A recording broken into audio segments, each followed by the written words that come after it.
এই শোনো, আমার মোবাইলের রিংটোনটা সাইলেন্ট হয়ে গেছে। এখন আমাকে রিংটোন কিনতে হবে, আমাকে টাকা দাও। দিব? হ্যাঁ, টাকা দাও।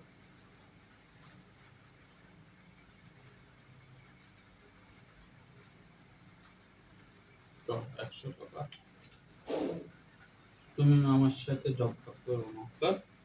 আচ্ছা, ঝগড়া করবো না, আরো 100 টাকা দাও। ধরো। আচ্ছা, তোমার সাথে আমি ঝগড়াও করবো না, ভালো ব্যবহার করবো, আমাকে আরো 100 টাকা দাও। তো দিব?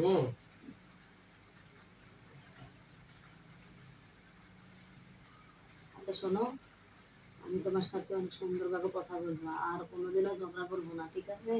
তুমি আমাকে পুরো মানিব্যাগটা দিয়ে দাও। দিব না। না, দিয়ে দাও। আমি আম্মুকে বলে দিব। না, আম্মুকে বললে আমি তোমার সাথে ঝগড়া করবো না। তুমি আমার টাকা নিয়ে নিছো, আমি আম্মুকে বলে দিব। না, তুমি আম্মুকে বললে আমি তোমার সাথে ঝগড়া করবো, তোমাকে ভালোবাসবো না। আচ্ছা, আমাকে ভালোবাসি, ওকে? আচ্ছা ঠিক আছে, আম্মুকে বলবো না। আচ্ছা, বলবো।